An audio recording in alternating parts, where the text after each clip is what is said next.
to give successful speech. So this is part 2.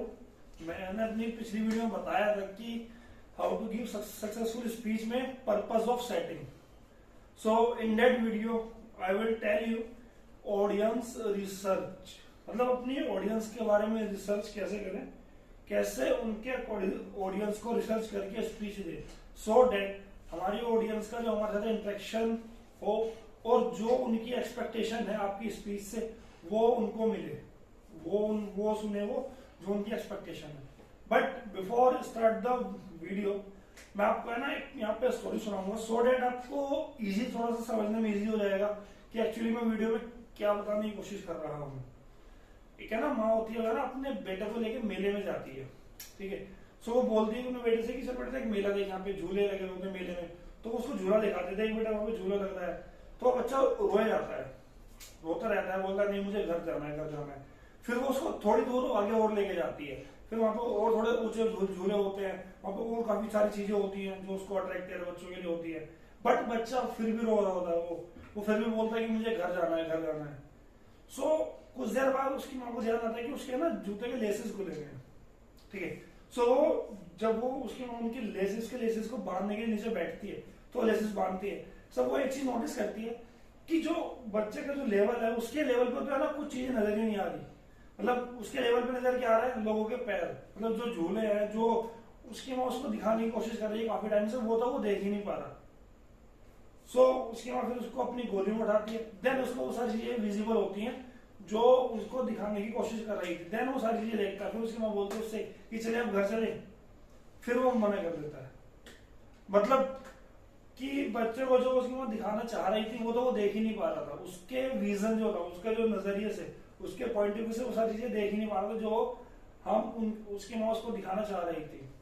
So same अगर आप भी speech में करते हो, जो आपकी ऑडियंस आपसे एक्सपेक्ट कर रही है, जो आपकी ऑडियंस आपसे सुनना चाह रही है, वो आप सुनना चाह रही है, वो और आप वो बोल नहीं रहे, आप वो बिल्कुल उससे अपोजिट बोल रहे हो. सो डेफिनेटली जैसा बच्चा बोल रहा है कि मुझे घर जाना है, मुझे घर जाना है, सो आपकी ऑडियंस भी ऐसी बोलेगी कि let's it, that's it and go to home, that's it, मतलब खत्म, ठीक है. सो अगर आप भी चाहते हो कि आपकी ऑडियंस आपको सुने, रिटेंशन करे, आप वहां पर रहे ऑडियंस का, so just apply these thing which I am going to tell. So hello friends, I am Ankit Jahangir and welcome to my channel that is become your best. So हम यहाँ पे ऑडियंस रिसर्च करेंगे, मतलब ऑडियंस के बारे में कैसे पता करें, कैसे अपनी ऑडियंस को समझे, सो दैट हमें ना सारी चीजें डिलीवर वो करें जो वो सुनना चाह रहे हैं. सो पहला हमारा आता है ऑडियंस से ए स्टैंड्स फॉर एनालिसिस. मतलब जब भी आप है ना स्पीच दे रहे हो, सो आपको है ना वहां पे ऑडियंस का एनालिसिस करना है कि वहां पे ऑडियंस कितनी है, ज्यादा है या कम है, किस तरह का वहां पे ग्राउंड है, किस तरह का माहौल है, वहां पे आपकी ऑडियंस किस तरह की है. सो आपको उसके अकॉर्डिंग अपनी स्पीच को फिर करना है, स्पीच देनी है आपकी. सपोज करो कि आपकी जो ऑडियंस है वो बहुत कम है, बट वहां पे है ना बहुत लाउडली बोल रहे हो और आप बोल रहे हो कि जैसे यहाँ पे 200, 300, 500 हजार लोग बैठे हैं, आप उसके अकॉर्डिंग बात कर रहे हो. सो डेफिनेटली अगर आपकी ऑडियंस कम है, सो उनको थोड़ा सा वियर्ड फील होगा, लगेगा कितना तेज बोल रहा है, ठीक है. सो आपको क्या करना है, आपको पहले ऑडियंस को समझना है, एनालिसिस करना है कि आपकी ऑडियंस कम है, ज्यादा है, क्या है, उसके बेस पे आपको चीजें करनी है. Second, you stands for understanding. मतलब अंडरस्टैंडिंग कैसे बनाया जाता है कि मेले में बच्चे की अंडरस्टैंडिंग क्या थी, आपको अपनी ऑडियंस की अंडरस्टैंडिंग को समझना होगा. वो क्या उनका माइंडसेट है, किस लेवल की वो है. मतलब सपोज करो अंडरस्टैंडिंग है, आपको बताऊं, आप किसी छोटे बच्चे से बात कर रहे हो और आप छोटे बच्चे से बात कर रहे हो ऐसा, मतलब आप किसी बड़े पर्सन की तरह बात कर रहे हो उससे कि चलो आज बैठ के ना कुछ आपको गोल क्या है, क्या आपका फ्यूचर होना चाहिए. सो उसकी अंडरस्टैंडिंग उस टाइम पर और कुछ हो रहा है, बट आप उससे बात क्या कर रहे हो, दूसरे लेवल की. सो आपको भी पहले अपनी ऑडियंस की अंडरस्टैंडिंग को समझना होगा, अपनी ऑडियंस को समझना होगा, देन आप आपको स्पीच देनी होगी. सो अगर आप छोटे बच्चे से इस तरह की बातें करोगे कि let's know how to understand audience, how to speak confidently, how to speak in public, so definitely उसके समझ में कुछ नहीं आने वाला, वो उसके ऊपर से जाएगा. सो आपको भी पहले अपनी ऑडियंस को समझना होगा, देन उसके बेस पे आपको अपनी स्पीच देनी है. नेक्स्ट आता है D stand for demographic. Demographic में आता है आपका एज, जेंडर, लोकेलिटी, मेल, मतलब आपका वहां पे पर्सन क्या है, फीमेल है, मेल है, कितनी फीमेल है, कितनी मेल है, क्या उनकी एज है, किस एज के ग्रुप ज्यादा है वहां पे, क्या वहाँ पे एनवायर लोकलिटी मतलब किस किस उससे आए हुए लोकलिटी से, कोई मतलब कोई क्या किसी का नेटिव कुछ और है, कोई किस लोकेलिटी से आया हुआ है, कोई किस उससे आया हुआ है। सो आपको उन सबको ध्यान में रखते हुए अपनी स्पीच को देना है। अब आपने देखा कि वहां पे सारी जो एज ग्रुप है वो अराउंड 40 to 50 का है या 20 to 25 का है, बट आप हमें बात कैसे कर रहे हो, जो 40 से 50 लोगों के लिए बात कर रहे हो, आप बात कर रहे हो जैसे आपकी जो एज ग्रुप है, जो आपकी ऑडियंस है वो 40 to 50 वाली है। सो उस तरह से आपको नहीं करना, आपको पहले अपनी ऑडियंस को समझना है, देन आपको अपनी स्पीच देनी है। आपको पहले उनका जेंडर देखना है, फिर लोकेलिटी देखनी है, एज देखनी है, उसके बेस पे आपको बातें करनी है। नेक्स्ट आता है आई। आई स्टैंड्स फॉर इंटरेस्ट, मतलब आपको ये भी देखना है कि आपकी ऑडियंस का आप में इंटरेस्ट है या नहीं, या मतलब उनको है ना जबरदस्ती बैठा दिया गया। अगर आपको मैं बताऊं कि आपसे मैं बोलूं कि जिस काम में आपका मन नहीं करता और आपको वो करना है, मतलब आपका इंटरेस्ट नहीं है और आपको मैंने बोल दिया करने के लिए, सो आई डोंट थिंक दैट कि आप उसको ना पूरे मन से करोगे। आप उसको करोगे बट मन से नहीं करोगे, जबरदस्ती मतलब मुझे बोला हुआ है तो इसलिए मैं कर रहा हूँ। सो आपको भी ये चीजें ध्यान में रखनी है कि आपके ऑडियंस को मतलब आपका उनका इंटरेस्ट है आपकी स्पीच में, नहीं आप वो इंटरेस्ट शो कर रहे हैं नहीं कर रहे।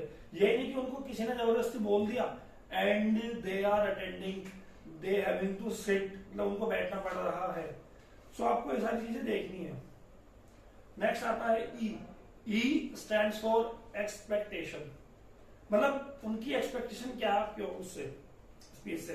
जैसे मैंने अपनी पहली वीडियो में बताया था कि पर्पस ऑफ स्पीच मतलब थिंक फील एक्ट। मतलब थिंक फील मतलब है कि आपकी ऑडियंस आपसे आपकी स्पीच से क्या फील करना चाहती है, क्या क्या वो आपकी स्पीच से एक्सपेक्ट कर रही है, क्या आपसे एक्सपेक्ट कर रही है वो, क्या आप उनकी एक्सपेक्टेशन से मैच कर रहे हो। अगर आप कर रहे हो so definitely you are going to give a very good speech, you are going to give a very good speech in public speech. So आप बिकॉज आप है ना जो ऑडियंस आपसे एक्सपेक्ट कर रही है आप वही कर रहे हो, बट आप अगर वो नहीं कर रहे जो आपसे ऑडियंस एक्सपेक्ट कर रही है, so definitely you are not going to give a good speech. भले आप कितना अच्छी नॉलेज हो, कितना अच्छा बोल लो, बट अगर आप ऑडियंस की एक्सपेक्टेशन से मैच नहीं करोगे ना, सो आपकी जो स्पीच है वो बेकार हो जाएगी, सो कोई फायदा नहीं रहेगा, कोई यूज नहीं रहेगा। सो आपको उनकी एक्सपेक्टेशन को समझना है, क्या वो आपसे एक्सपेक्ट कर रही है। नेक्स्ट आता है हमारा नीड, उनकी जरूरत क्या है, क्यों वो बैठे हैं यहाँ पे, क्या उनको चाहिए। अगर आप शेर को घास खिलाओगे और गाय को घास, तो दोनों मर जाएंगे, मतलब दोनों की नीड अलग अलग है। अगर सपोज करो आपको ना प्यास लग रही है बट उस टाइम आपको मैं खाना दे रहा हूँ, तो आप खाओगे नहीं, बिकॉज आपकी जो नीड है उस टाइम पानी है। तो आप इसी तरह आपको ना अपनी ऑडियंस को भी समझना होगा कि आपकी ऑडियंस की उस टाइम पे नीड क्या है। ठीक है, आप अगर वहां पे स्पीच दे रहे हो किसी ऐसे टॉपिक पे स्पीच दे रहे हो जिसकी ऑडियंस को नीड ही नहीं है, जो ऑडियंस की समझ से बाहर है, जो उनके रिलेटेड नहीं है। आपकी ऑडियंस हमें 20 साल की बैठी है बट जो आप बातें कर रहे हो वो कर रहे हो 50-60 साल एज वालों की। इट मीन्स कि आप उनके लेवल की बातें नहीं कर रहे, जो उनकी नीड है, जो उनकी एज है उसके अकॉर्डिंग आप बातें नहीं कर रहे। सो आपको पहले वो चीजें समझनी पड़ेगी, उनकी नीड समझनी पड़ेगी, क्या उनकी जरूरत है, उनके अकॉर्डिंग आपको बातें करनी है। सी स्टैंड्स फॉर कस्टमाइजेशन, मतलब आपको है ना यहाँ पे कभी कभी ना अपनी स्पीच को कस्टमाइज करना पड़ सकता है। Customize in the sense that कि आपको ना कभी कभी अपनी स्पीच को अपने अकॉर्डिंग नहीं चलाना पड़ेगा, आपको है ना ऑडियंस के अकॉर्डिंग चलाना पड़ सकता है। सपोज अगर आप अपनी स्पीच है ना पूरा इंग्लिश में दे रहे हो, टोटली इंग्लिश, बट वहां पे कुछ लोग ऐसे जिनको इंग्लिश समझ में नहीं आती, या कुछ को ऐसे जिनको हिंदी समझ में नहीं आती। So you need to modify it, you need to customise it according to your audience. So आपको ये सारी चीजें समझनी पड़ेंगी। एक एग्जांपल अगर दिया जाए तो किसी कंपनी में ना एक कंपनी में वहां पे एक मीटिंग हो रही थी और उसी दिन कुछ फ्रेशर लोगों ने ज्वाइन करा। ठीक है, सो उस मीटिंग में कुछ एक्सपीरियंस भी थे और कुछ फ्रेशर भी थे, बट जो स्पीच वहां पे दी जा रही थी वो दी जा रही थी एज पर एक्सपीरियंस पर्सन, मतलब जो पे एक्सपीरियंस कैंडिडेट थे उनके अकॉर्डिंग दी जा रही थी।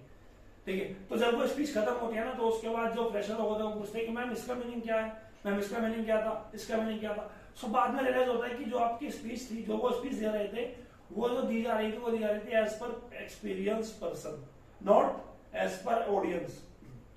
सो सेम चीज आपको भी ध्यान रखनी है, आपको भी ना ये सारी चीजें ध्यान में रखते हुए अपनी स्पीच को देना है, आपको बोलना है। ई E stands for environment. Environment का मतलब होता है आपको ये देखना है कि आपको वहाँ पे जो ऑडियंस बैठे हो कितने बड़े स्पेस में बैठे हैं, वहाँ पे हॉल है या ऑडिटोरियम है, यहाँ पे आपके रूम में स्पीच हो रही है या एक सेमिनार हो रहा है, किस तरह से आपको सारी चीजें देखनी पड़ेगी। एनवायरमेंट आपको वहाँ पे देखना है, इस पर एनवायरमेंट आपको बोलना है। ये नहीं कि आपने मतलब एनवायरमेंट कंसिडर नहीं करा, आपने वहाँ पे अपने ऑडियंस को नहीं समझा कि किस तरह की आपकी ऑडियंस है, क्या क्या उनकी एक्सपेक्टेशन है, क्या उनका एज ग्रुप है, क्या उनकी मेंटेलिटी है, क्या उनका वे ऑफ थिंकिंग है। सो आपने सारी चीजें कंसिडर करनी है। Then you need to deliver your speech, you need to speak up. So that's all about that video. In that video मैंने आपको बताया है how you can search your audience. So I hope that कि आपको video पसंद आई है, and अगर आपको वीडियो पसंद आई है सो लाइक और शेयर कर दीजिए, सो दैट और पर्सन भी ऑडियंस रिसर्च कर सके and they can give a good speech. So friends, मिलते हैं नेक्स्ट वीडियो में, तब तक के लिए keep learning, keep growing and become your best. Thank you.